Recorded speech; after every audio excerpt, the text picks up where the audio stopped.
Hello, and so part 11. Yeah, let's just carry straight on and say that, yeah, that 2005 film, yeah, was so hated by George Lutz that he sued them, and that it was even rumored that spooky things were going on the set that really, really offended George and Kathy's children, because people were trying to suggest that her spirit was haunting the set, which was a very disrespectful and quite sickening thing to say, given that the lady had not long passed away. So we're talking, that was where people were getting into it and saying, oh, yeah, this is a great story. Oh, let's make it all spook. Oh, perhaps this is happening. Yeah. People were just taking it way too far and making it into something that it wasn't and never was. And so, that's, like I say, for a number of reasons, I really, really do not like that film. I would not recommend it to anyone. I mean, I wouldn't really recommend it even for entertainment, because, I just feel that it is just a very, very poor delivery of a story. In fact, it's not really a delivery of a story. I mean, like I said, there are so many great elements missing and replaced with absolute nonsense. I mean, real nonsense. Yeah. But on the other hand, what I do want to put across to us, and comparing things to film adaptations of books or stories, that have become famous paranormal wise, is that, we've got other things here, that, have been put out there and very, very heavily embellished, that, a lot of us, kind of know it though from the start, don't we? We just tend to know it, but we don't necessarily start picking it to pieces and saying, oh, this is all fake, this is all a hoax, because we're seeing a film that's not telling it very realistically. For example, The Conjuring, a great film, absolutely fantastic film. I like it very, very much.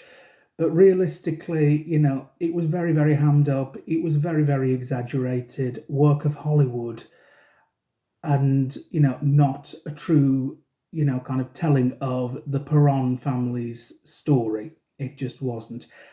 The Conjuring Part 2, I absolutely love that one. I mean, that is, I feel one of the best horror pictures for a very, very long time. But again, we're not looking at an accurate telling of the Hodgson story, the Enfield poltergeist, the Enfield haunting.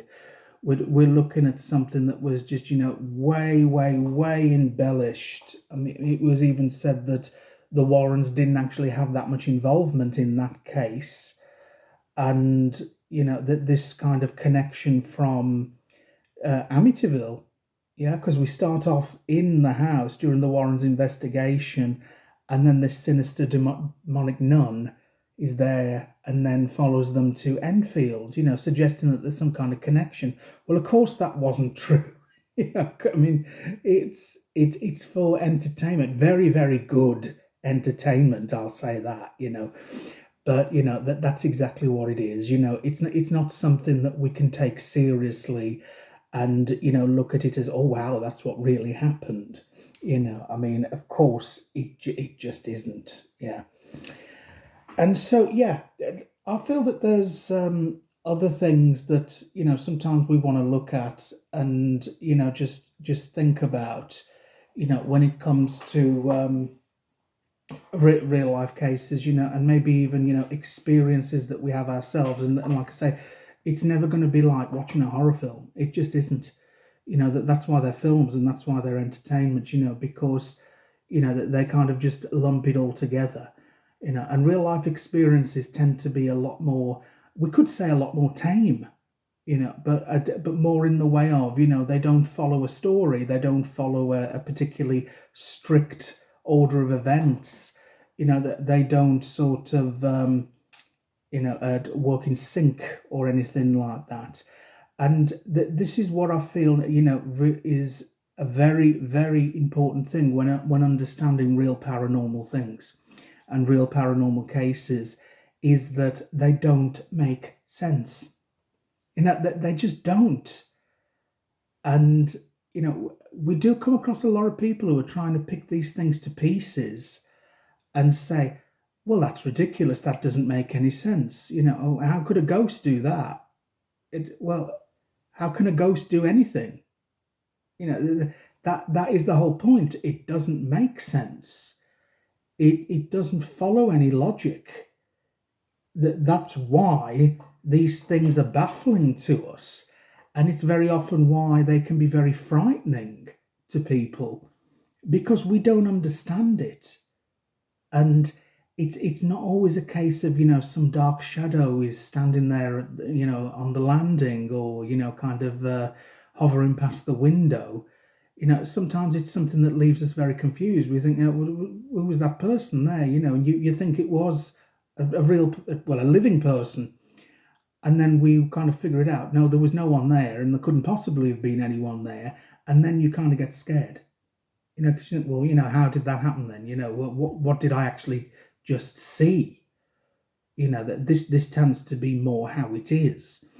But I mean, when people say, how could that be real? There is no answer to that. I mean, of course there isn't. This is why it remains a mystery, and this is why there is this ongoing quest for more information, more understanding, and this ongoing sort of feud between believers and skeptics, because nothing can be proved. Not at this moment in time, anyway. I mean, here we are, 2022. We don't have all the answers, and we're nowhere near having all the answers. I sincerely doubt there will be, kind of any conclusive answers in my lifetime. I sincerely doubt that. And this is what I always like to try and say to people when they say about, oh, it can't be real, can it? This, that, and the other. Like, well, it's down to your own individual perspective. Sometimes a skeptic is always going to say that was nothing, it was this, that, and the other. Some will say that house isn't haunted, it's just, creaky old floorboards and noisy old pipes that someone's hearing during the night.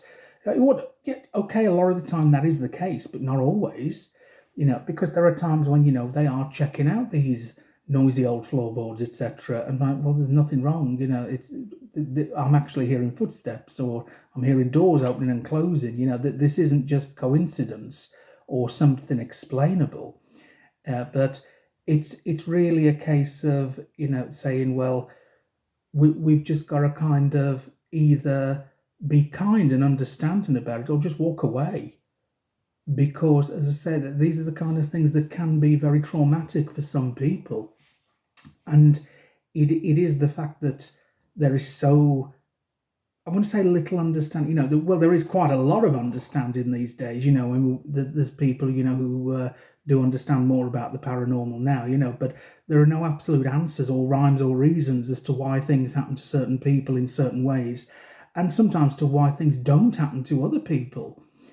Kind of making others look foolish, or like they're lying or something. I just feel it has to be looked at with a bit more kindness and understanding and empathy, and not just judge people as, kind of either being crazy or, telling lies to gain attention, just because we don't necessarily see or understand what they're going through. That these are the kind of things that we just have to consider. And as we said, we've got to take Hollywood away, we've got to take horror fiction away, and realize that these things, are very, very rarely what we would expect them to be. And just because they're not so horrifically in your face as, we'd expect from horror pictures, that doesn't mean that they don't frighten someone a lot. Because if you're in that situation, you know your own fear, and no one can measure that. No one can know what you're feeling, and so this is why I say, that there's times where we just need more, kindness about it, and to not be judging people and always looking to call people liars and scammers. Yeah. And I feel that goes for all paranormal claims. Yeah. So that's just a bit more to be thinking on there. Yeah. So I'll be back soon with part 12. Yeah. Thank you for watching again. Many blessings.